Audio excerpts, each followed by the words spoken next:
દર્દીઓની સરકારી હોસ્પિટલની મોટી બેદરકારી સામે આવી છે। હોસ્પિટલમાં 3 કલાક સુધી 2 આરોપી રઝળતા રહ્યા હતા।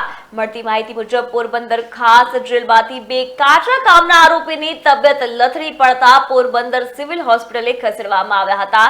જ્યારે કેદીઓને સારવાર માટે હોસ્પિટલ લાવવામાં આવ્યા ત્યારે હોસ્પિટલમાં એક પણ તબીબ હાજર ન હતો અને હોસ્પિટલમાં મીડિયાને જોતા જ ડોક્ટર આરોપીઓની સારવાર કરવા લાગ્યા હતા।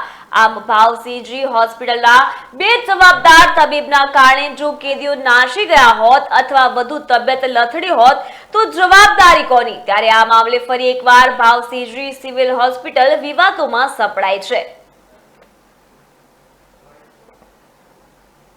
बाद में 6 वागे साहेब मेहता साहेब वया गया પછી સાહેબ એમને સહી કરીને વયા ગયા। સાંજે અત્યારે 11 વાગે અમારા નર્સિંગ ઓડલી છે ને ખાલી એમને આવીને કે કાલે લઈ જાઓ બરાબર અમે લઈ આવ્યા।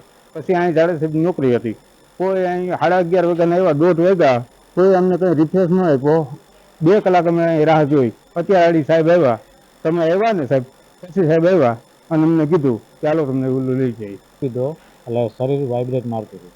એ માટે હું ત્યાં રીંદરની ગોળી લેવા જાઉં કે મને રીંદર રાત્રે આવતી નથી તો મને રીંદરની એવી દવા આપો કે મને રાતના રીંદર આવી જાય ને કાયદેસર મને અહીંયાથી દવા આપે છે ને હું રાત્રે ખાઈ પીને એકલા સૂઈ જાઉં। બાકી મને કોઈ જાતની તકલીફ છે નહીં।